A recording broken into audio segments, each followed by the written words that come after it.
నీ చేతుల్లో చావటానికి కార్తీక్ బ్రతకలేదురా, నా చేతుల్లో చావడానికే నువ్వొచ్చావు. విరాట్, ఏమైందిరా? చందు వచ్చి అటాక్ చేసింది. ఆడికి ఆవేశం తప్ప ఆలోచన లేదు. ఎరా బయటికి పంపించేస్తున్నారా? అసలు వరల్డ్ కప్ ఎర్లీగా వచ్చినట్టుందండి. 6 అండి, 4 అండి.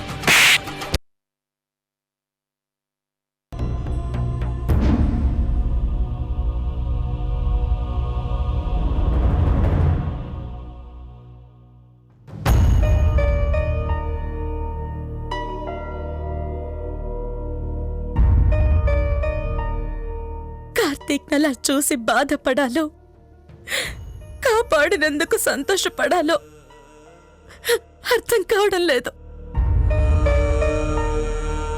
ఏంటయ్యా, మాకు మాత్రమే ఈ నరకం?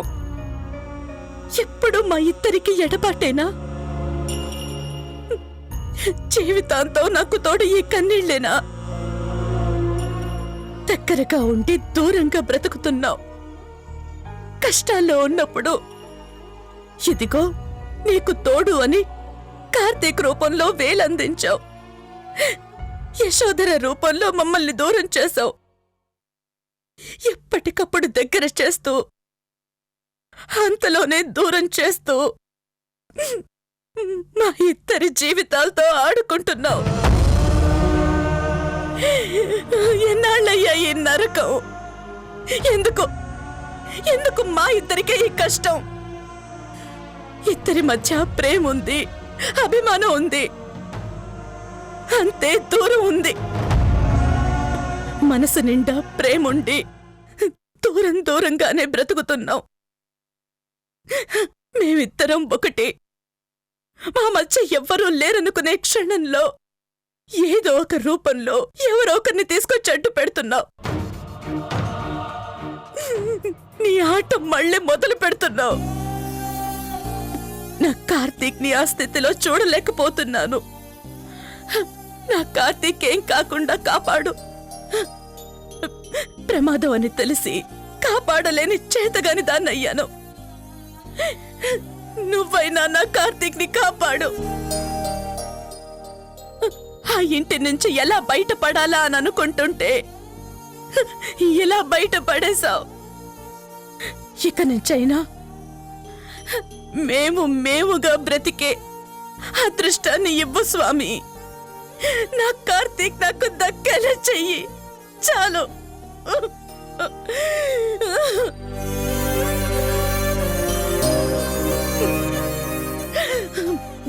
కలిసి బ్రతికే అదృష్టం లేదు అంటే నా ప్రాణం తీసుకునైనా నా కార్తీక్ ని కాపాడు.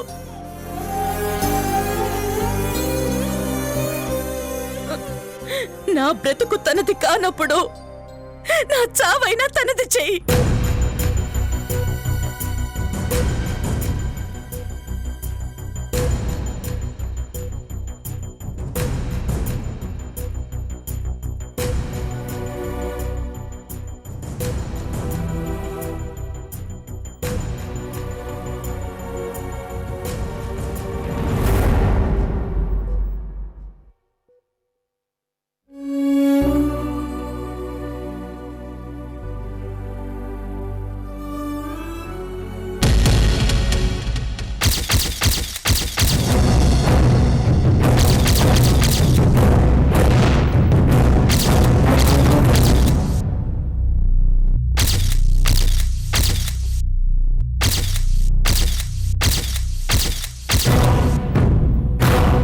నా తల్లిని బతికించు కార్తీక్. మా అమ్మను కాపాడుకుంటావని మాటిస్తావా కార్తీక్? మాటివు కార్తీక్, మాటివు కార్తీక్. శంకరన్న!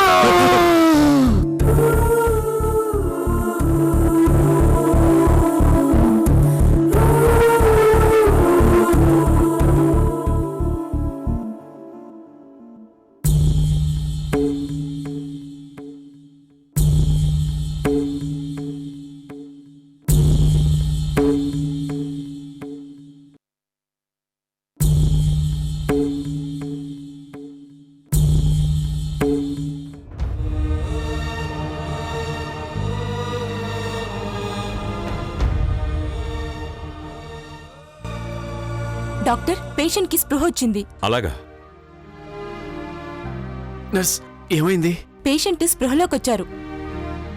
ఎలా ఉన్నాడు? మాట్లాడుతున్నాడా? ఇప్పుడే కదా స్పృహలోకొచ్చారు. డాక్టర్ గారిని చూడనివ్వండి.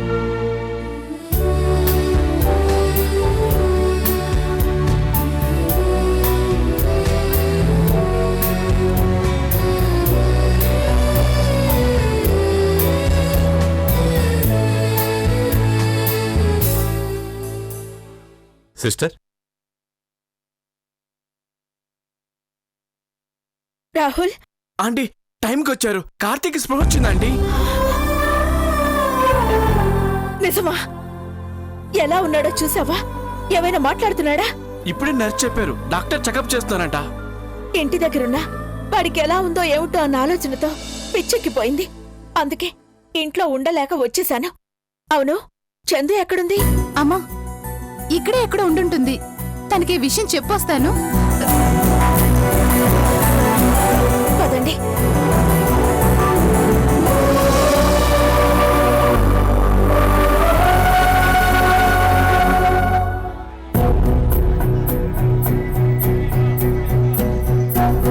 కార్తీక్ ని చూడొచ్చా? డాక్టర్ చెకప్ చేస్తున్నారు. మీరు కాసేపు వెయిట్ చేయండి.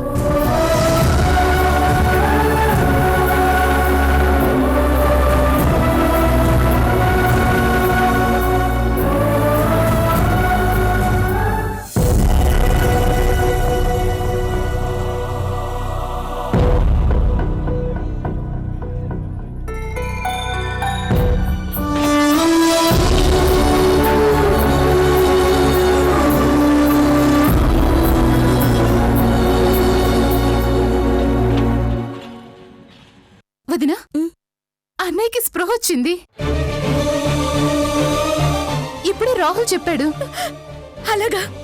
ఈ విషయం వెంటనే అత్తయ్యకి చెప్పాలి. అవసరం లేదు, అమ్మ కూడా వచ్చింది. అవునా?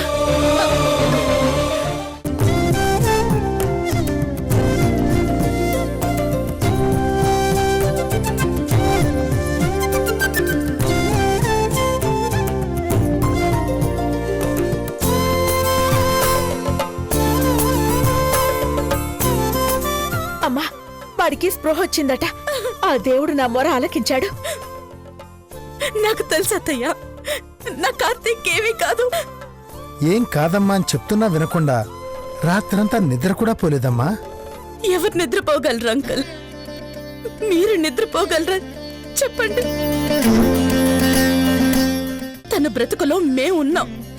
తనకేదైనా అయిన రోజున తల్లిగా అత్తయ్య ఉండరు, భార్యగా నేను ఉండను.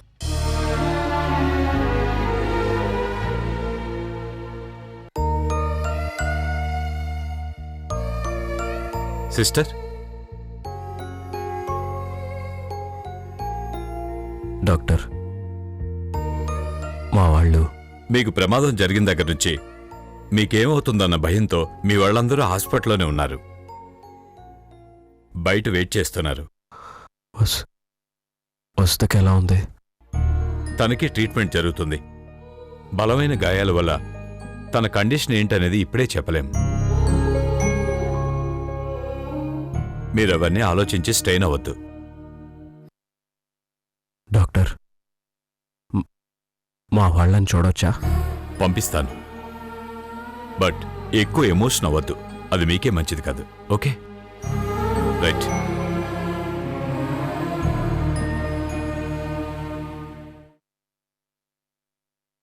డాక్టర్, కార్తీక్ ఎలా ఉంది? పర్వాలేదమ్మా, he is out of danger.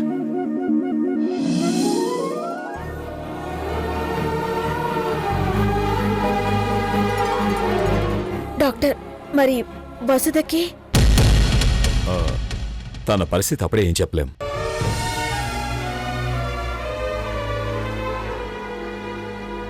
But మా ప్రయత్నం ఏం చేస్తున్నాం. Don't worry. అతను మిమ్మల్ని చూడాలనుకుంటున్నాడు. వెళ్ళి చూడండి. ఎక్కువగా అతను డిస్టర్బ్ చేయకండి. అలాగే డాక్టర్. ఓకే, పదండి.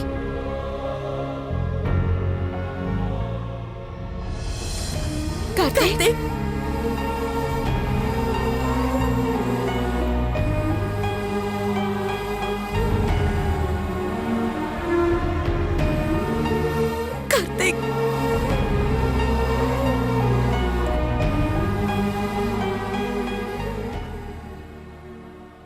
ఎందుకమ్మా? నాకేం కాలేదుగా. ఇంకేం కావాలరా? కొద్దిలో ప్రమాదం తప్పిపోయింది, లేదంటే నువ్వు మాకు దక్కేవాడివా? నాకేం కాదమ్మా. శంకర్ సూర్యగా 14 జనం ఆశీర్వాదం ఉంది. కార్తిక్గా మీ అందరి అభిమానం ఉంది. ఇలాంటిదేదో జరుగుతుందనే ఆ రోజు చందు నువ్వు అక్కడ వద్దు వచ్చేయమంది, విన్నావా? వదిలేమనగానే వదిలేసి రాగలిగితే ఎన్ని రోజులు అక్కడ ఎందుకుండేవాణ్ణమ్మా? వదిలేసి రాలేకపోయావు కాబట్టే ఈ పరిస్థితి. ఇప్పుడేమైందని? ఏమీ కాలేదుగా. నీకేం కాలేదు, కానీ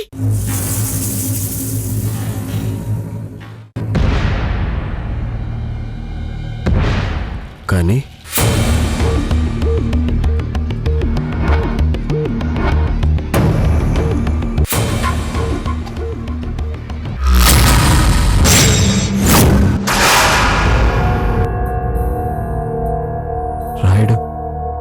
రాయుడు గారు వాళ్ళెక్కడా?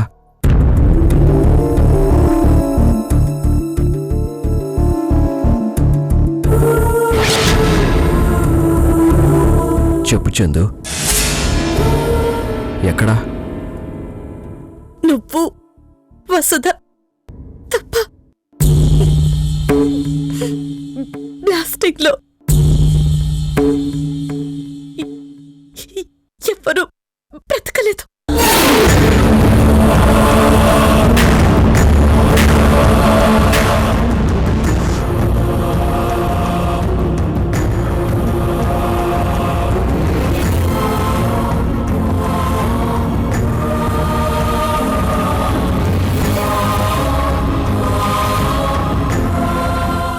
నువ్విలా బాధపడతావని నీకు ఈ విషయం చెప్పలేదు.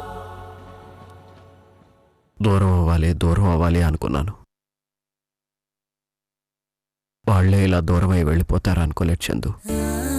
కార్తీక్ ప్లీజ్, నువ్వెక్కువ స్ట్రెయిన్ కాకూడదని డాక్టర్ గారు చెప్పారు.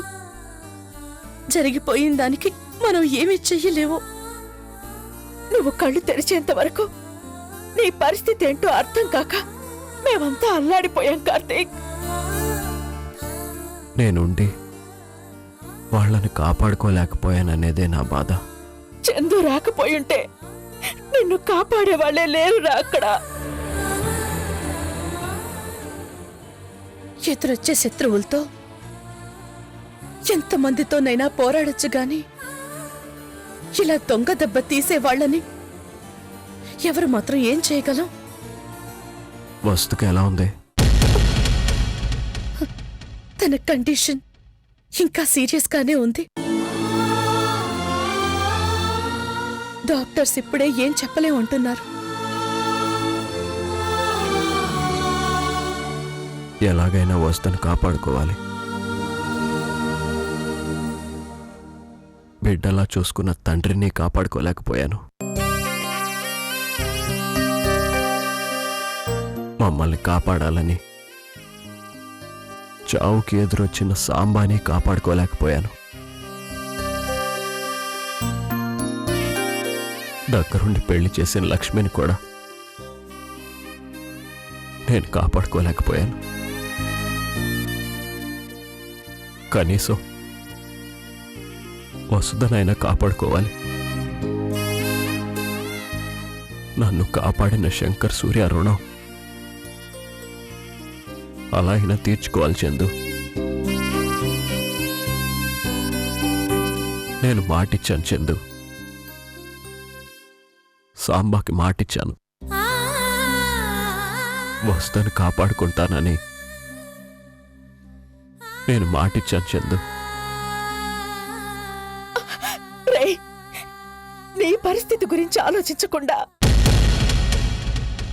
నీ కోసం అల్లాడుతున్న మా గురించి ఆలోచించకుండా ఇంకా వాళ్ళ గురించి ఆలోచిస్తున్నావేంట్రా? మాటిచ్చానమ్మా. ఇచ్చిన మాట తప్పటం శంకర్ సూర్యకు అలవాట్లేదు. నువ్వు కార్తీక్విరా, మా కార్తీక్వి. ఎన్ని రోజులు బతికింది శంకర్ సూర్యలానే కదమ్మా. వాళ్ళు బతికించింది కూడా నేను శంకర్ సూర్య అనుకునే కదమ్మా. అంత గొప్ప వ్యక్తి బతికి అతని నుంచి ఒక్క మంచి అలవాటైనా నేర్చుకోవాలి కదా. అతను మాట తప్పడమ్మా, నేను మాట తప్పను. వసుధని కాపాడుకోవాలి, అంతే కదా? నేనున్నాను కార్తీక్, నీ మాట నేను నిలబెడతాను. వసుధకేమీ కాదు. ఎంత ఖర్చైనా సరే తనని బ్రతికించే బాధ్యత నాది. నా కోసం నువ్వు ఎన్నో చేసావు, చేస్తున్నావు. నీకోసమే నేనేమీ చేయలేకపోతున్నాను. బదులు తీర్చుకోవటానికి మనది బంధుత్వం కాదు, బంధం. భార్యాభర్తల బంధం. నీకోసం నేనేం చేసినా, నా కోసం నువ్వేం చేసినా ఒకటే కార్తీక్. వసుధ గురించి మర్చిపో. ప్రస్తుతానికి రెస్ట్ తీసుకో.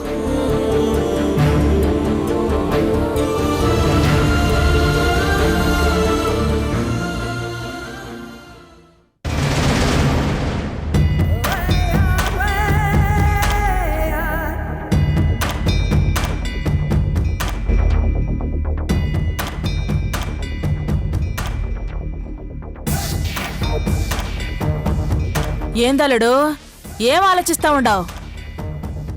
దీక్ష గురించత్తా. దాని గురించి ఆలోచించడానికి ఇంకేం మిగిలిందని?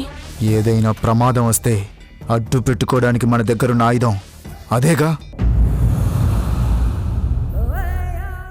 అందుకే దాన్ని ఎలా తీసుకొద్దామా అని. అది ఆయుధమేరా, కాకపోతే మనల్ని చంపనీకి తయారైనది. అదేందత్తా? కాకపోతే ఏందిరా, మనం వేసిన ప్లాను బయట పెట్టినదే అది. దాన్నిడికి తెచ్చుకోవడం అంటే కొరివితో తల గోక్కోవడమే. అలాగని దాన్ని వదిలేస్తే మాత్రం మనకు ప్రయోజనం ఏముంది? ఏమీ జరగనట్లు తెలిసి ఇంట్లో పెట్టుకుంటే రేపా కార్తీక్ గాడొచ్చినా చందు వచ్చినా ఉపయోగపడుతోంది. రేయ్, సచ్చాలోచనలన్నీ చేయమాక. అదిప్పుడు ఆ కార్తీక్ కాడ ఆస్పత్రిలో ఉండాది. దాన్ని తీసుకురానికి మనం పోయినామనుకో, ఆళ్ళు ఈడికి రావడం కాదురా, మనమే పోయి మన పీకని వాళ్ళ చేతిలో పెట్టినట్టు అవుతాది. అదే నిజమే. మరేం చేద్దాం అత్తా? ఏమీ చేయమాక. దాని మానాన దాన్ని అట్నే ఇడిచిపెట్టు. ఏ రోజైనా అది బయటికి పోయేది. దాని అదృష్టం బాగుండి ముందే పోయినది. అనవసరంగా దాన్ని వదిలేసామత్తా. ఏందిరోయ్, మాట మారతాంది. పెండ్లం పోయినదని బాధపడతాండావా? శత్రు పంచన చేరిన దాని గురించి ఆలోచిస్తావేంద్రా? ఇడిసిపెట్టో. ఆ కార్తీక్ గాడికి విషయం అంతా తెలుసు. వాడు కోలుకుంటే ముందుగా వచ్చేది ఇక్కడికి.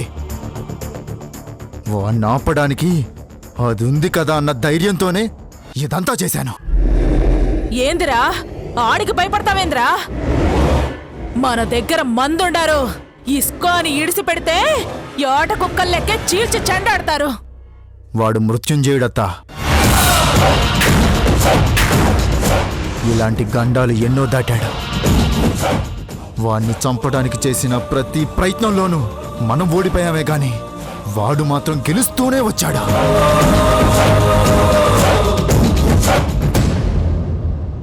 ప్రతి గెలుపుకు ఒడ్డు ఓటమేరా. అది మహామహుల విషయంలోనే తప్పలేదు.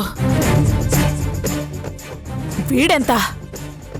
అంటే దీక్ష గురించి వదిలేమంటావా? అట్టి పెట్టుకోనికి అది ఇష్టపడి తాళి కట్టిన పెండ్లం కాదు కదరా. ఇడిసిపెట్రా. మన దరిద్రం అట్నే పోయిందనుకో.